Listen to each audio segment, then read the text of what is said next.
Hello everyone, সবাইকে নমস্কার। Summer ভ্যাকেশনের আরও একটা দিন, তবে এতটাই গরম পড়েছে আর টেকা যাচ্ছে না। এবার একটু যদি বৃষ্টি পড়ে না, খুব দরকার বৃষ্টি।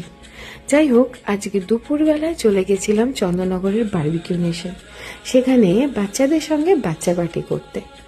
সন্ধেবেলায় যখন বাড়ি ফিরে আসি, জল তো খেয়েই যাচ্ছি, কিন্তু তেষ্টা আর মিটছে না। তাই মনে হলো একটু কিছু রিফ্রেশিং বানাই, তেষ্টাটাও মিটবে আর ভালোও লাগবে। তাই চটজলদি বানিয়ে নিয়েছিলাম কোল্ড কফি। একটু ফ্রেশ ক্রিম, দুধ, চিনির বদলে নিয়েছিলাম গুড়, কারণ চিনিটা একটুও হেলদি না। সাথে দিয়েছিলাম একটু কোকো পাউডার আর কফি, আর সাজিয়ে নিয়েছিলাম একটু চকো সিরাপ দিয়ে। বানিয়ে দেখুন, সত্যি ভালো লাগবে। আর যদি আপনাদের কাছেও এরকম কোনো ভালো আইডিয়া থাকে গরমের জন্য, প্লিজ আমার সঙ্গে শেয়ার করবেন। আমি চেষ্টা করব সেটা বানিয়ে সবার সঙ্গে শেয়ার করার।